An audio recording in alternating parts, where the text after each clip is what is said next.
ভাই বর্ধন রক্তের বাঁধন বাবার অভাব করলে পূরণ।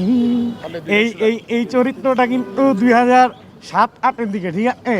এটাও কিন্তু আমার মেন মোস্তফা কামাল রাজের তৈরি করা, ঠিক আছে? 7 মাসের না, আমার জানি হচ্ছে 18 বছরের, হোয়াট এভার। এখন মানে আমি জানি এখানে আমার সবার শেষে কথা বলছি, সময় বেশি পাবো না। আমি কম সময়ের মধ্যে একটা যেটা বলতে চাই যে এত বছরে আমি এতগুলো ক্যামেরার সামনে কখনো আসি নাই। আমি এতগুলো ক্যামেরা পেয়ে আমি একটা এখন মনে হচ্ছে একটু কৃতজ্ঞতা স্বীকার করলে দেশের অনেকেই জানবে। আমি এরকম একটা প্ল্যাটফর্ম চাই, এর থেকে অনেক বড় প্ল্যাটফর্ম চাই যেখানে আমি বলতে পারবো যে আমার মেন্টর মোস্তফা কামাল রাজ, মানে যার কারণে আমার ছোট্ট ছোট্ট চরিত্রগুলো মানে এত প্রাণবন্ত হয় শুধুমাত্র রাজ ভাইয়ের কনফিডেন্ট। আমি ভীষণ নার্ভাস কারণ একই জায়গায় বসে আছি।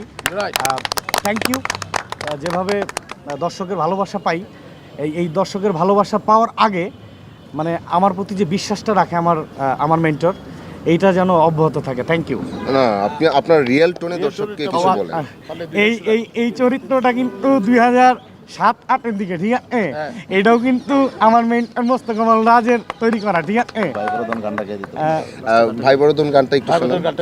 এটা এইভাবে কেমন এইভাবে যেটা ভাই বর্ধন রক্তের বাঁধন বাবার অভাব করলে পূরণ।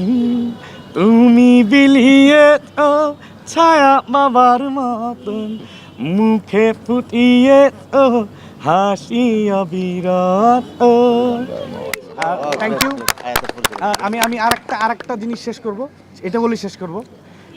2005 থেকে আমার জার্নি শুরু রাজভাইয়ের সাথে, একদম ইয়াং তরুণ, আমি ছোট।